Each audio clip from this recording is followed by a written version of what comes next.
Natamani toka bwana mkinywa. Toka bwana mkinywa.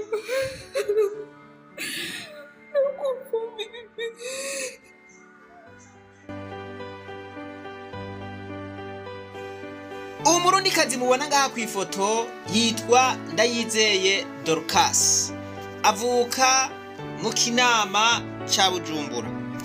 Yari yagiye mu gihugu ca Saudiya agiye kurondera ubuzima nk'abandi, ariko ngo ntivyamworoheye, yahavuye agwara, ariko ngo abakoresha biwe bakaguma bamukoresha ibikorwa vy'inguvu. Araruha, arasinzikara, ngo niko guca aja aho bita kuri office, abandanya aremba, gushika n'ubu rero akaba amerewe nabi cane. Amafoto twayabonye na video twayibonye, ariko mutubabarire ntidushoboye kuyishira ku rubuga kuko amerewe nabi cane, kandi murazi yuko izi mbuga nazo zifise amategeko azigenga. Ariko turavye ingene amerewe nabi cane, biraboneka yuko avumuna mwinshi, kandi murazi yuko umuna ari mubi. Umuntu adafashijwe arashobora kumererwa nabi gusumba. Abo bari kumwe rero baramutabariza cane, kuko urashobora no kwitwara kwisuka kututsi. Ngo baratelefonye abo mwishirahamwe ryamurungitse mu Burundi, ngo bababwira yuko bariko barabikurikirana, ariko aba bamutabarije bakagira amakenga bati bega aho bibera nka vya bindi tuzi umuntu akubwiye ngo ndiko ndabikurikirana bishobora kumara imyaka n'imyaka canke amezi n'amezi, ntivyoba vyiza tumutabarije ibi bintu bikamenyekana, kugira ngo uyu muntu ntatakaze ubuzima bwiwe bivuye kwanjanjwa kw'abantu. Muri ofisi y'ahari naho bavuga bati kugira ngo bamurungike narondera itike. Voilà. Abo bari kumwe nabo bati iryo tike biragoye ukuntu yoshobora kurironka. Rero aha rero umuntu yoca yibaza ati none ko leta ariyo yagiye muri ibi bintu ikagiranira amasezerano n'ibi bihugu vy'Abarabu vyakira abakozi bavuye mu Burundi, leta ntaco yategekanije gukora mu gihe amagara y'umuntu, amagara y'uwo mukozi yoba agiye hariya abangamiwe? Leta y'u Burundi yoba yarasinye amasezerano yo guhana abakozi n'ivyo bihugu vy'Abarabu, iki kintu batakivuganyeko? Mu gihe umukozi agwaye, n'umukoresha amuvuza canke n'uwamurungitse amuvuza, canke yivuza ku gatwe kiwe? Mbega mu gihe vyanse akagwara yamaze gutangura akazi, itike rimuvanayo rikamushikana mu Burundi, ninde aritanga? Niwe yimenya? Ni ofisi yamwakiye imumenya?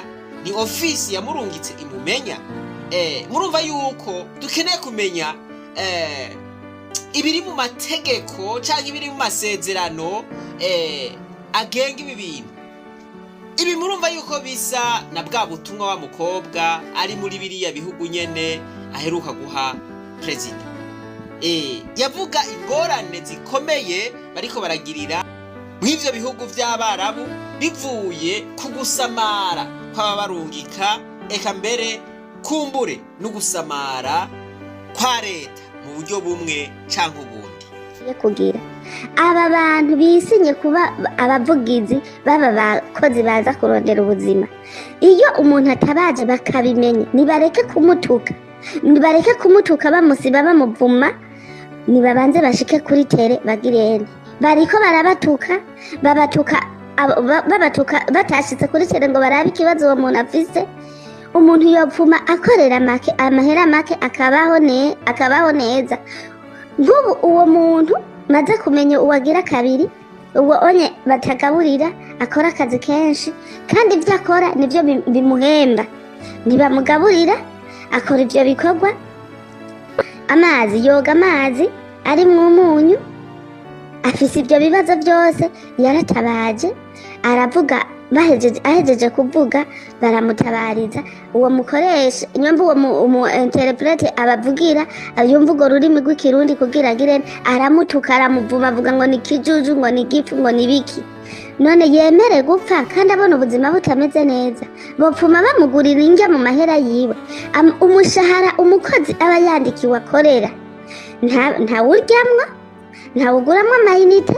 Mugabo uwo mudamu yiguriye telefone. Ubu unye basigaye bavuga ngo amezi 3 umukoresha adakoresha telefone, akabanza gukoresha telefone ya nyinabuja.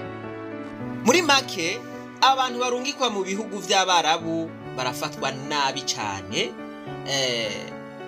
Amashirahamwe abarungika aheza kwironkera amahera bikaba bihereye ngaho. Ivyo kubakurikirana bariko barakora babishiramwo intege nke cane. Nuko rero nkuko uyu muntu yaraye atabarijwe, nibakora ibishoboka vyose bamurungikira itike ry'indege, atahe avugwe. Ntiduhave tuja kuvuga yandi matangazo ababaje kandi twari twamutabarije hakiri kare. Imana yo mwijuru nibahezagire mwese. Reka twibandanirize urugendo rwacu maze tugaruze umunezero Satani yatunyatse. Umuntu atarashika mu ishuri ry'abarundi bose turamuhaye kaze.